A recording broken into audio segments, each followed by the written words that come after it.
இப்போ இருக்கிற அரசுக்கு நெருக்கடி என்ன விஷயம் அப்படின்னு பார்த்தீங்கன்னா, வீட்டில் வளர்க்கக்கூடிய நாயினால தான்.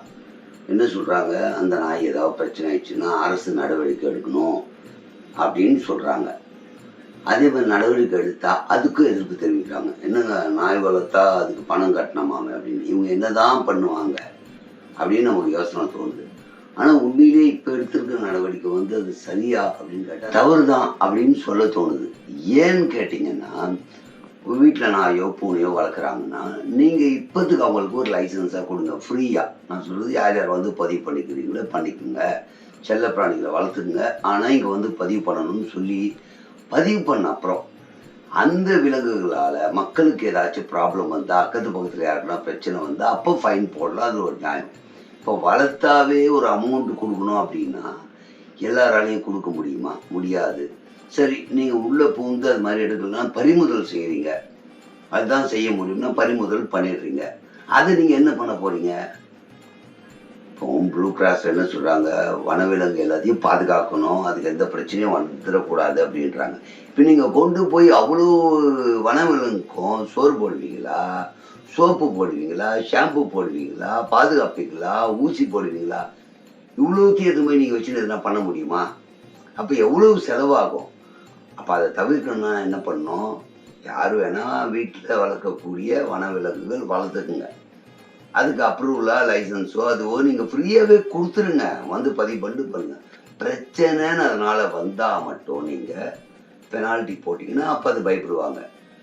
இப்போ இவங்களுக்கு லைசன்ஸ் வாங்குறதுனால திருட்டுத்தனமாக வளர்க்கணும்னு நினைக்கிறாங்க. அப்படின்னா நீங்கள் பறிமுதலும் பண்ணுறீங்க. பட் அதை காப்பாற்ற போகிறது யார்? அரசுக்கு இன்னொரு சுமையா? இவ்வளோத்தையும் நம்ம அது வச்சு பாதுகாக்கிற அளவுக்கு இடம் இருக்கா? அதுக்கு ஃபுட்டு கொடுக்குற அளவுக்கு பணம் இருக்கா? அல்லது அது எல்லாத்தையும் பாதுகாக்கிற அளவுக்கு நமக்கு வேலையாட்கள் இருக்காங்களா? இப்படி எல்லாத்தையும் யோசித்தா உண்மையிலேயே இப்போது 1 லட்சம் வீட்டில் நாய் வளர்க்குறாங்கன்னா அந்த 1 லட்சம் நாயை கொண்டு வந்தால் என்ன பண்ணுவாங்க? கொல்லவும் முடியாது, ஏன்னா கொல்லக்கூடாது. உடனே அவங்க இது மாதிரி எதிர்ப்பு தெரிவிக்கிறவங்க நிறைய பேர் கிளம்பிடுவாங்க. ஏன்னா நம்ம பார்த்துட்டோம், ஜல்லிக்கட்டே நடத்தக்கூடாதுன்னு அவ்வளோ பெரிய போராட்டம் நடந்தது.